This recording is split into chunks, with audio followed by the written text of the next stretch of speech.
तो आज हम पढ़ने जा रहे हैं पेयर ऑफ लीनियर इक्वेशंस का पार्ट 2, जिसमें हम ये देखेंगे कि कैसे कोफिशिएंट्स को पढ़ते हुए, कोफिशिएंट को समझते हुए हम ये बता सकते हैं कि इक्वेशंस के कैसे सॉल्यूशंस होंगे। यूनिक सॉल्यूशन होगा, इनफाइनाइटली मैनी सॉल्यूशन होगा, या फिर नो सॉल्यूशन होगा।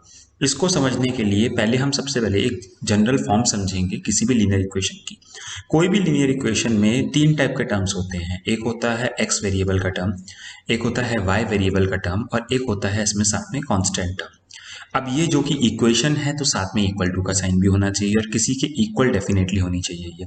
तो जो जनरल इक्वेशन इसकी डेवलप होती है वो इस तरीके से रहती है कि ए एक्स यानी एक्स का ए एक्स यानी एक्स टर्म के साथ a coefficient plus B y यानी वाई टर्म के साथ बी कॉफिशिएंट प्लस सी यानी c for constant must be equals to zero. ये पूरी इक्वेशन मैंने जीरो ले ली तो ये एक मेरी जनरल इक्वेशन हो गई।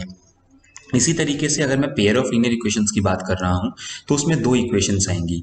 तो पहली इक्वेशन को मैं जनरल लेट करता हूं a1x plus b1y plus c1 must be equals to zero, और दूसरी इक्वेशन को लेट करता हूं a2x plus b2y plus c2 is equals to zero. अब ये मेरे पास दो इक्वेशंस आ गई हैं, इसे ही बोलेंगे पेयर ऑफ लीनियर इक्वेशंस। अब इन दोनों इक्वेशंस के सॉल्यूशन किस टाइप के होंगे उसको समझने के लिए हमें इनके कोफिशिएंट्स को स्टडी करना पड़ेगा। तो x का कोफिशिएंट को हम लिखते हैं a1 a2, y के कोफिशिएंट्स को हम लिखते हैं b1 b2, और कांस्टेंट के कोफिशिएंट्स को लिखते हैं c1 एंड c2। तो ये हमारे पास तीन चीजें आ गई, a1 b1 c1, a2 b2 c2। अब इनका हम रेशियो लेंगे, यानी हम a1 को डिवाइड करेंगे a2 से, फिर हम b1 को डिवाइड करेंगे b2 से, और फिर हम c1 को डिवाइड करेंगे c2 से। इनको देखते हुए ये जो हमारी वैल्यूज आएंगी, इनको देखते हुए हम ये बता सकते हैं कि जो इक्वेशन के सॉल्यूशन हैं वो किस टाइप के होंगे। तो उसमें सबसे पहले मैं दो कैटेगरीज बनाऊंगा। एक बनाऊंगा अगर ये कंसिस्टेंट है। कंसिस्टेंट का मीनिंग है कि इनके सॉल्यूशंस एग्जिस्ट करेंगे। सॉल्यूशन एग्जिस्ट करेंगे वो कैसे भी हो सकते हैं, वो यूनिक सॉल्यूशन भी हो सकता है और वो इनफाइनाइटली मैनी सॉल्यूशन भी हो सकता है। सेकंड कैटेगरी आती है इनकंसिस्टेंट।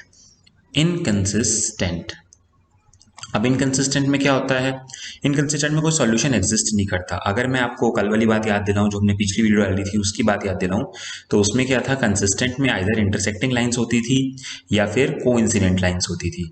लेकिन अगर इनकंसिस्टेंट की बात करूं तो वो दो पैरेलल लाइंस होती थी जिनका कभी कोई सॉल्यूशन नहीं आता था।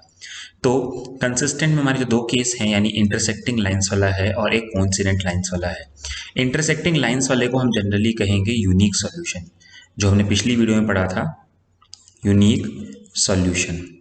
और दूसरे वाले को हम बोलेंगे infinitely many solution, infinitely many solutions. तो ये हमारी दो कैटेगरी आ गई। अब इनके थ्रू हम कैसे पता लगा सकते हैं, तो अगर पहले दोनों रेशो यानी x के कोफिशिएंट्स का रेशो और y के कोफिशिएंट्स का रेशो ही आपस में इक्वल नहीं है तो उस केस में ये यूनिक सॉल्यूशन माना जाएगा। यहां पर हम तीसरा देखेंगे ही नहीं पेयर, हम C1 अपॉन C2 वाला पेयर हमें स्टडी ही नहीं करना है, हमें सिर्फ पहले दोनों देखना है। अगर पहले दोनों इक्वल है ही नहीं तो सीधी सीधी बात आ जाती है कि जी ये एक यूनिक सॉल्यूशन है, यानी इसके हमारे को एक सॉल्यूशन एग्जिस्ट करेगा, सिर्फ एक सॉल्यूशन एग्जिस्ट करेगा। वहीं अगर ये इन केस इक्वल आ जाता है, यानी a1 upon a2 is equals to b1 upon b2 आ जाता है, तो ये डेफिनेटली c1 अपॉन c2 के भी इक्वल होना चाहिए।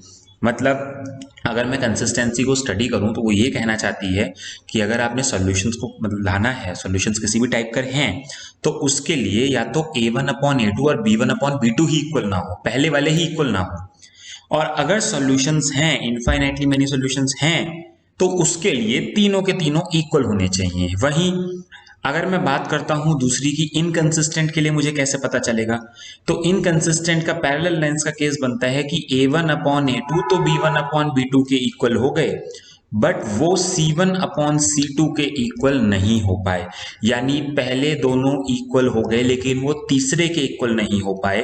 तो यहां से हमें यही बात समझनी है, या तो पहले दोनों ही इक्वल नहीं होंगे, अगर होंगे तो तीनों होने चाहिए, उस केस में ये कंसिस्टेंट होगा, मतलब या तो यूनिक सॉल्यूशन देगा या इनफाइनाइटली मैनी सॉल्यूशंस देगा। बट अगर इन केस ये पहले दोनों इक्वल हो गए और तीसरा वाला इक्वल नहीं हो पाया तो उस केस में ये इनकंसिस्टेंट हो जाएगा, यानी ये नो सॉल्यूशन वाला केस मेरा आ जाएगा। अब हम एग्जांपल्स के थ्रू कैसे स्टडी करेंगे, कैसे देखेंगे, ये तो एक जनरल फॉर्मूला मैंने आपको बताया, बट अगर एग्जांपल्स के थ्रू हम चीज़ों को देखें तो एक एग्जाम्पल लेते हैं पेयर ऑफ लीनियर इक्वेशन का। जैसे मैंने एग्जाम्पल लिया 2x plus 3y is equals to 21 और 7x plus 5y is equals to 15। अब देखिए, ये एक जनरल इक्वेशन है नहीं, इसको जनरल हमें बनाना पड़ेगा। जनरल बनाने के लिए क्या था कि सब टर्म्स लेफ्ट साइड होने चाहिए और राइट साइड हमारा 0 होना चाहिए। तो इसको हम जनरल इक्वेशन बनाते हैं तो ये बनेगा 2x प्लस 3y माइनस का 21 इज इक्वल्स टू 0। ये जो हमारा प्लस का 21 है, इसको अगर मैं लेफ्ट साइड ले आता हूं तो ये माइनस का 21 बन जाएगा और राइट साइड मेरा 0 आ जाएगा। सिमिलरली अगर मैं यहां देखता हूं तो ये क्या आया, 7x plus 5y minus 15 is equals to 0। ये भी मेरा एक स्टैंडर्ड फॉर्म आ गया यहाँ से, ax plus B Y plus C is equals to 0।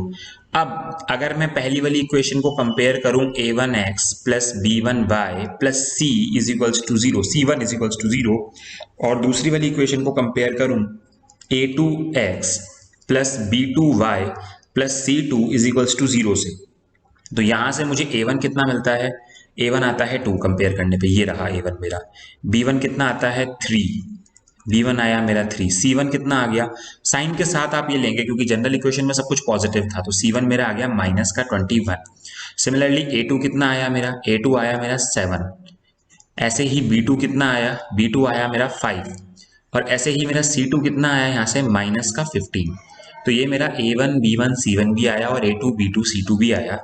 अब हम रेशोज निकालते हैं, a1 अपॉन a2 का रेशो निकालेंगे जो कि आएगा 2/7। ऐसे ही b1 अपॉन b2 का रेशो निकालेंगे जो आएगा 3/5, और ऐसे ही c1 अपॉन c2 का रेशो निकालेंगे जो आएगा -21 अपॉन -15। यहाँ से माइनस कैंसिल आउट हो सकता है और ये 3 से कैंसिल आउट होगा तो 7/5 आ जाएगा। अब आप देखिए, हमें सबसे पहले आपने पहले दो रेशोज देखने हैं, यानी a1 अपॉन a2 और b1 अपॉन b2। यहाँ से आपको साफ पता चल रहा है कि a1 अपॉन a2 वाला रेशो ही b1 अपॉन b2 वाले रेशो के इक्वल नहीं है, और जब ये पहले दोनों रेशोज इक्वल नहीं है, मैंने कहा था उस केस में हमारा यूनिक सॉल्यूशन आएगा। मतलब ये मेरा एग्जांपल एक यूनिक सॉल्यूशन का हो गया, यानी इन दोनों इक्वेशंस को सॉल्व करने पर मेरा एक प्रॉपर आंसर आएगा। इसी तरीके से अगर हम आगे बढ़ें, दूसरे टाइप का एग्जाम्पल लें, एक एग्जाम्पल अब मैं आपके सामने लेता हूं, 2x plus 3y minus 13 is equals to 0 और 6x plus 9y plus 21 is equals to 0।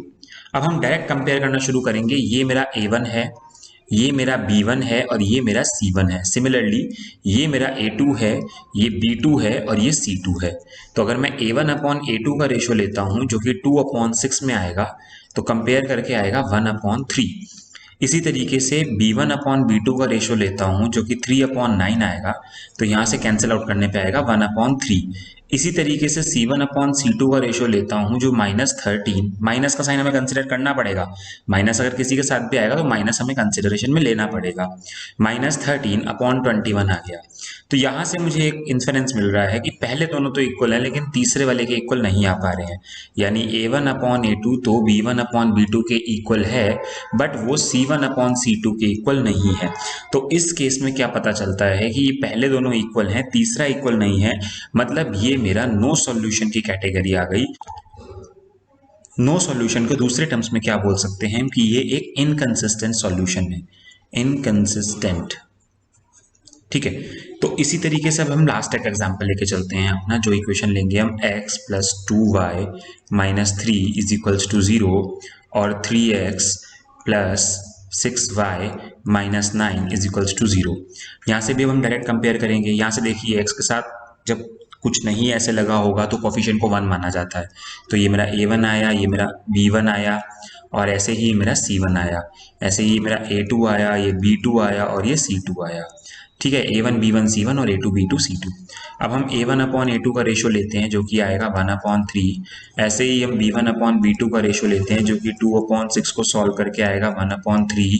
ऐसे ही C1/C2 का रेशो लेते हैं जो -3/-9 से आएगा, कैंसिल आउट करके आया 1/3। अब यहाँ से आप देख सकते हैं कि ये जो A1/A2 है और B1/B2 है और C1/C2 है, ये तीनों आपस में इक्वल आ गए हैं। तो जब मैंने कहा था तीनों के तीनों आपस में इक्वल होंगे, तो उस केस में ये मुझे इनफाइनाइटली मैनी सॉल्यूशंस की बात कर रहा है। इनफाइनाइटली मैनी सॉल्यूशंस, यानी दूसरे टर्म्स में कहा जाए तो ये मेरा एक कंसिस्टेंट सॉल्यूशन हो गया। अब कंसिस्टेंट होने के बाद मुझे आंसर्स भी निकालने होंगे, मुझे ऐसी वैल्यूज भी निकालनी होगी जो इनके कॉमन सॉल्यूशंस हैं। तो वो कॉमन सॉल्यूशन हम अब नेक्स्ट वीडियो में करेंगे। इस वीडियो में बस हमें यहीं तक समझना है।